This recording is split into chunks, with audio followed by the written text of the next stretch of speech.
BBA honours second year accounting বিভাগের শিক্ষার্থীরা, তোমাদের আজকে আমি ক্লাস নিব রিটায়ারমেন্টের উপর থার্ড ক্লাস। গত দুটি পর্বে তোমাদেরকে আমি রিটায়ারমেন্ট সম্পর্কিত নিয়মকানুনগুলি, রুলসগুলি আমি দেখিয়েছি। আজকে আলোচনা করব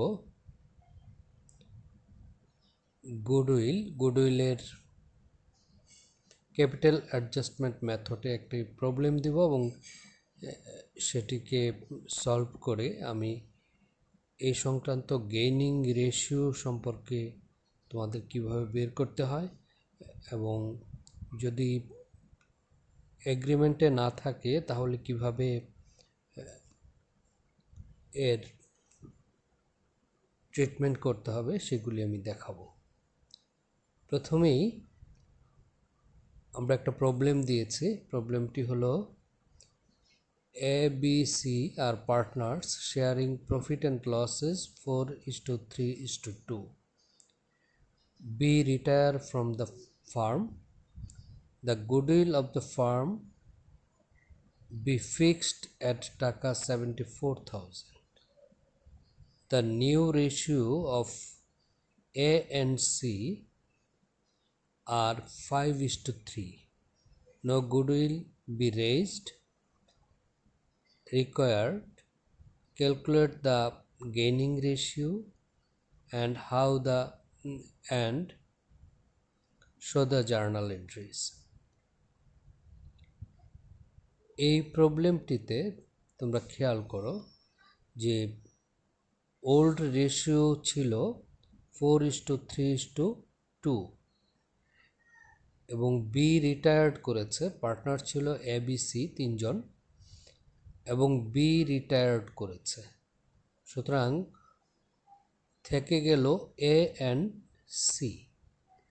তাদের মধ্যে যে রেশিও সেটি দেওয়া আছে 5:3।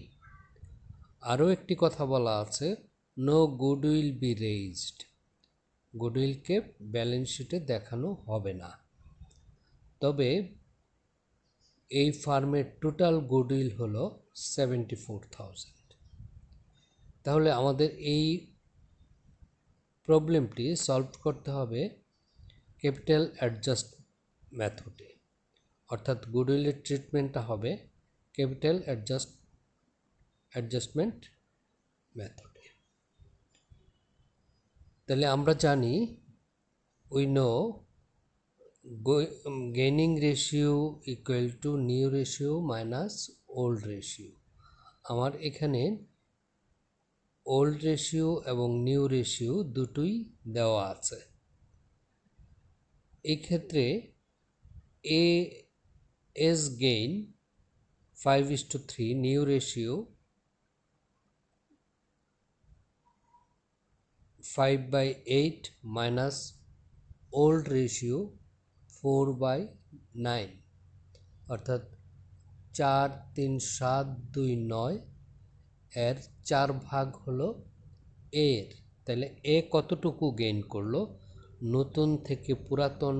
নতুন রেশিও থেকে পুরাতন রেশিওটা বাদ দিলে আমরা এর গেইনটুকু পাবো।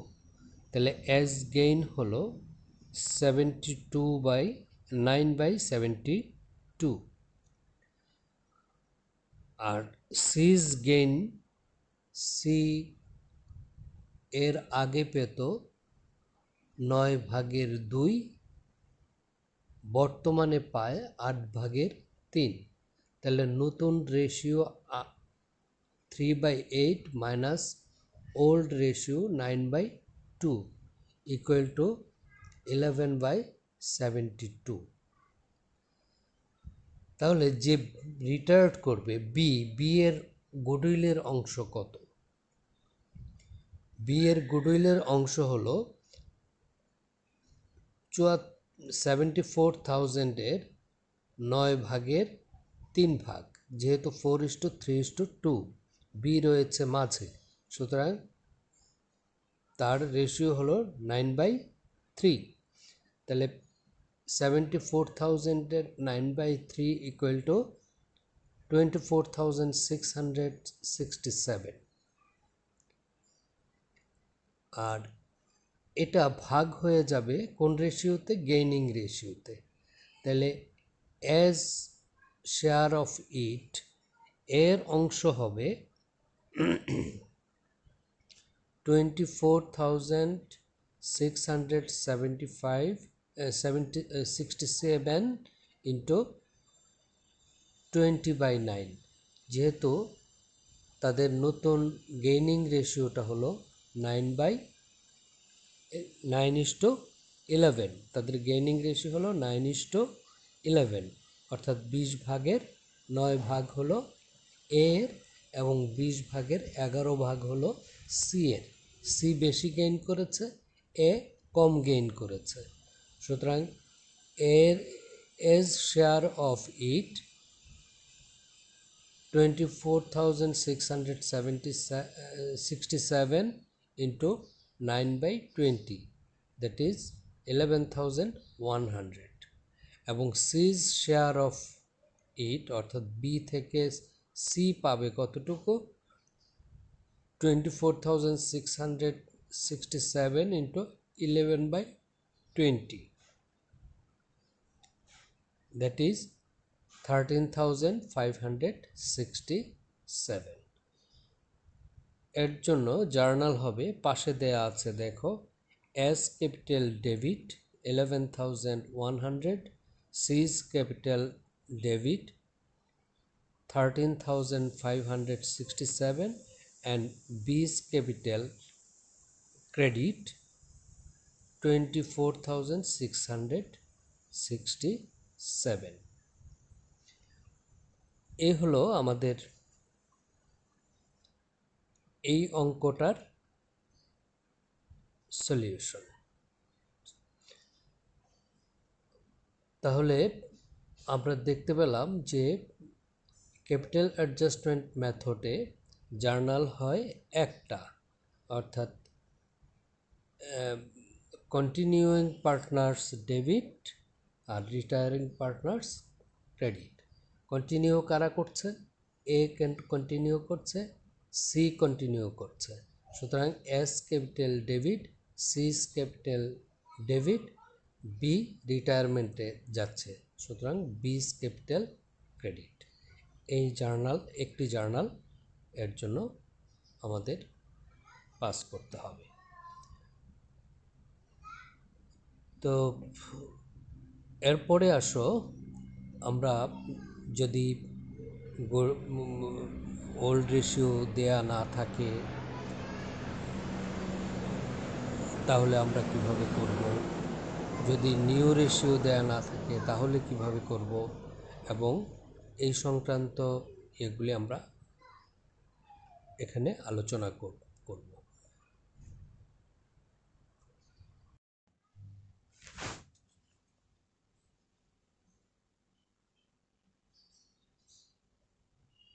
এর পরের প্রবলেমটি হলো ABC are partners, B retires, what will be the gaining ratio. এখানে লক্ষ্য করো যে ওল্ড রেশিও নেই এবং নিউ রেশিও নেই। যদি কোনো রেশিও উল্লেখ না থাকে তাহলে আমরা জানি the ratio will be equal. তার মানে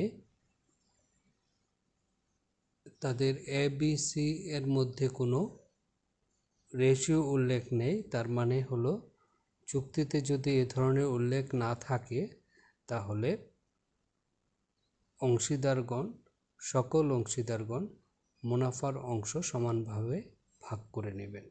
এটি হলো পার্টনারশিপের নিয়ম।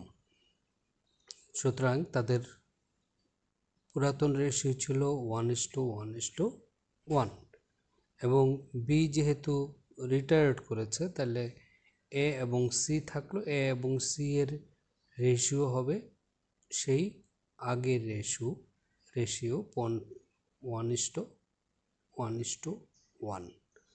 দ্যাট ইজ, যদি অঙ্কে এ ধরনের কোনো রেশিও উল্লেখ না থাকে তাহলে পুরাতন রেশিও হবে ইকুয়াল এবং বি রিটায়ার্ড করার পর যদি উল্লেখ না থাকে, অংশীদার রিটায়ার্ড করার পর তাদের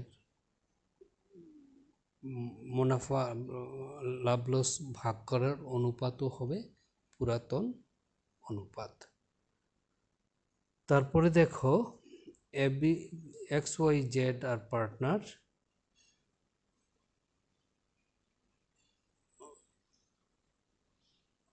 the ratio was 5:3:1. Y retires, what will be the gaining ratio? তাদের এক্স ওয়াই জেড তাদের পুরাতন অনুপাত দেয়া আছে 5:3:1, কিন্তু ওয়াই রিটায়ারের পর তারা কিভাবে লাভ লোকসান বন্টন করে নেবেন তার কোনো উল্লেখ নেই। এক্ষেত্রে আমাদের যেহেতু আমাদের নতুন অনুপাত নেই, সুতরাং পুরাতন অনুপাতটি হবে নতুন অনুপাত। তার মানে হলো এক্স ওয়াই জেড এর যে পুরাতন অনুপাত ছিল 5:3:1, তার মানে জেড ওয়াই রিটায়ার, তার মানে এক্স এবং জেড কন্টিনিউ করবে। সুতরাং এক্স এবং জেড এর থাকলো কত? 5:1।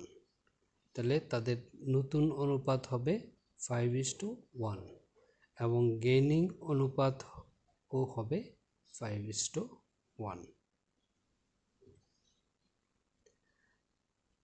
তারপরে আসো X Y Z are partners, Z retires and new ratio is 5:3. What will be the gaining ratio? X Y Z এর পুরাতন অনুপাত দেয়া নেই, কিন্তু নতুন অনুপাতটি দেওয়া আছে। পুরাতন অনুপাত দেয়া নেই, কিন্তু নতুন অনুপাত দেয়া আছে। নতুন অনুপাত হবে 5:3। তাহলে আমাদের যেহেতু পুরাতন অনুপাত দেয়া নেই, তাহলে আমাদেরকে ধরে নিতে হবে যে পুরাতন অনুপাতটি ছিল ইকুয়াল, তার মানে 1:1:1, অর্থাৎ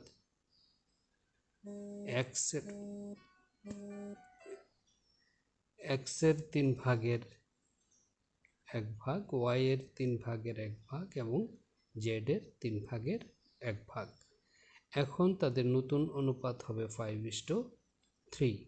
তাহলে পুরাতন অনুপাত মাইনাস নতুন অনুপাত, এর গেইন হলো নতুন অনুপাত 5/3 মাইনাস 3/1 ইকুয়াল টু 24/7, এবং বি এর গেইন হলো 8/3 মাইনাস 3/1 ইকুয়াল টু 24/1।